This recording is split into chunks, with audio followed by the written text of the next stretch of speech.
Hi viewers, this is Suyabhadra Harita from APC Mahalakshmi College for Women. Today I am going to give an explanation about the cosmic rays. These are the contents which we are going to see today. First of all, mean by cosmic rays.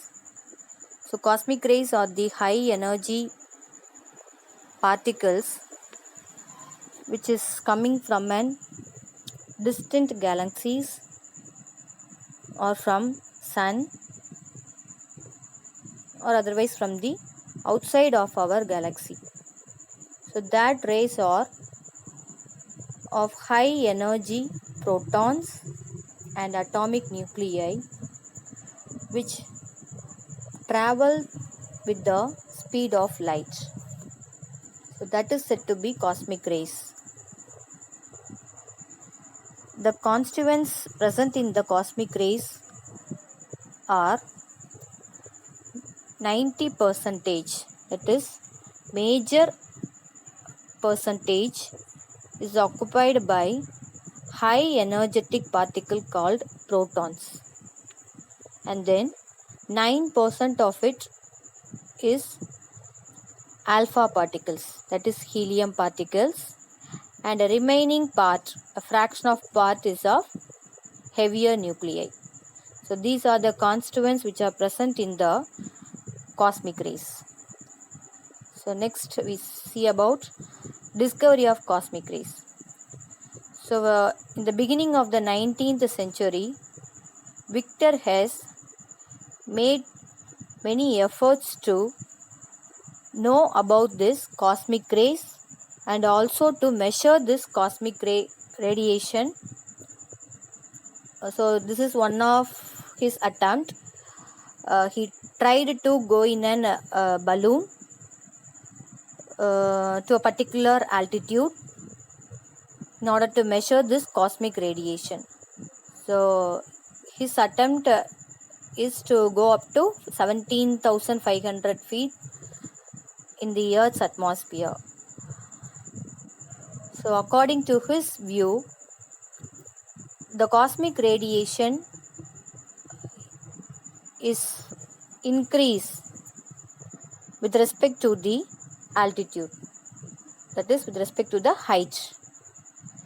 This radiation was initially called as cosmic radiation and later it was called as cosmic rays.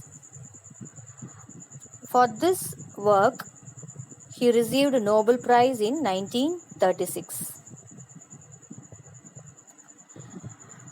Here we are going to see about the types of cosmic rays. There are two types of cosmic rays, which are primary cosmic rays and secondary cosmic rays. I have already said that cosmic rays are the rays which are coming from the distinct galaxies or outer part of our galaxy. So that radiation, that the initial one is said to be primary cosmic rays. That primary cosmic rays, if it hits an molecules which are present in the atmosphere, it gets scatters. Further process, that is further constituents, elementary particles which are getting through that process is said to be secondary cosmic rays. So the initial one is said to be primary cosmic rays.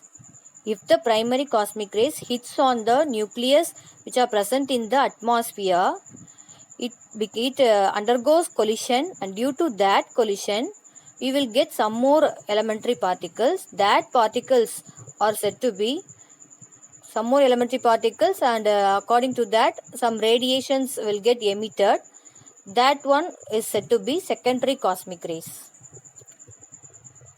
So in this figure I have shown that the top of the atmosphere, which is said to be the primary cosmic rays, that is a high energy particle proton. So if the proton collides with an nucleus present in the atmosphere, So further we are getting some more elementary particles due to that collision. So later we will see to that. Here pi plus, pi naught, mu minus, then new electron, positron or gets due to that process, which are said to be the secondary cosmic rays. So this cosmic rays, in the further slides we are going to see about the effect of cosmic rays according to some terms, that is latitude, altitude and according to azimuthal angle. What are all changes happen and how it happens is going to be seen in the further slides. In this slide we are going to see about the latitude effect of cosmic rays. What is that latitude effect? So it is an effect which occurs if there is a variation in any physical quantity with respect to the latitude. So that effect is said to be latitude effect. A graph is also depicted here. So this graph is drawn between the intensity of the cosmic radiation and with the geomagnetic latitude. So here we can see that the intensity of the cosmic radiation is maximum for the angles 90 degree. Either side there is 90 degree, that is theta is equal to 90 degree is said to be the poles region, north pole, south pole regions. So in that regions this intensity of cosmic radiation is maximum. And if you see that theta is equal to 0 degree, that is that portion is said to be the equator part. So at the equator part this intensity of magnetization is minimum. So the reason for the intensity of cosmic rays is high at the poles is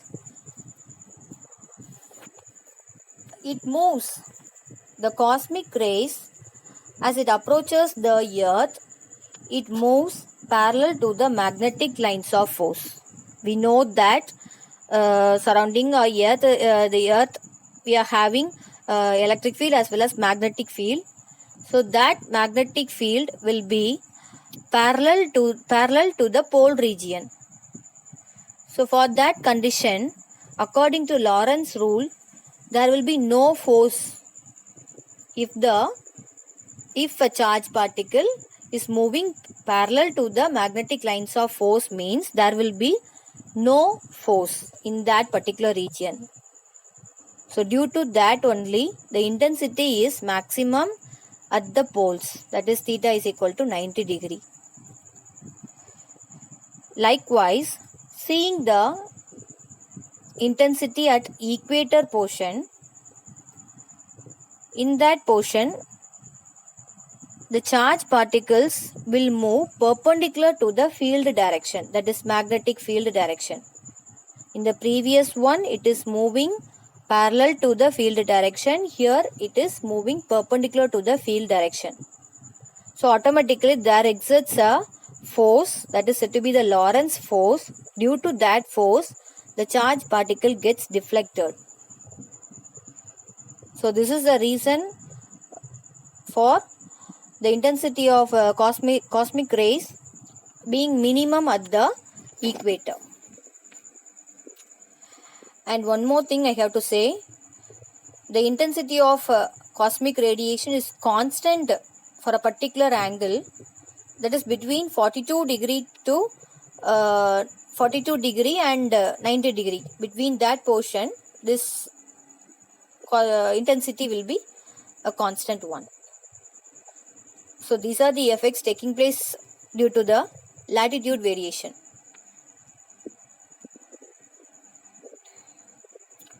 Next one.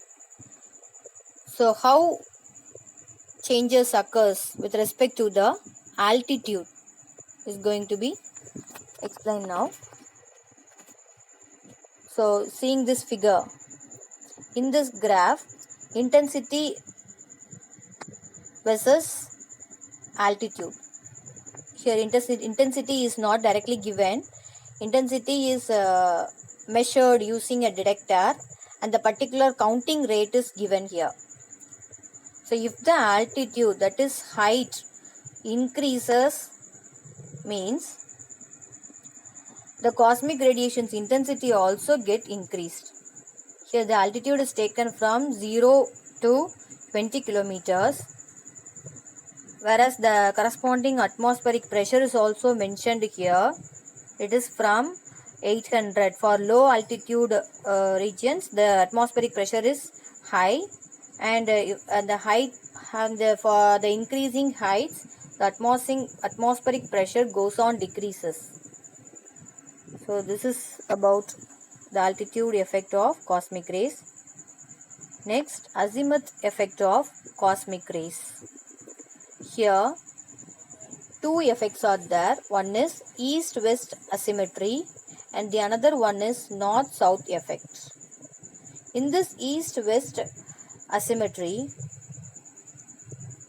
the radiation which is passing from west direction is compared with the radiation which is coming from the east direction. So comparing both the directions, the intensity is higher for the rays which are coming from the west direction.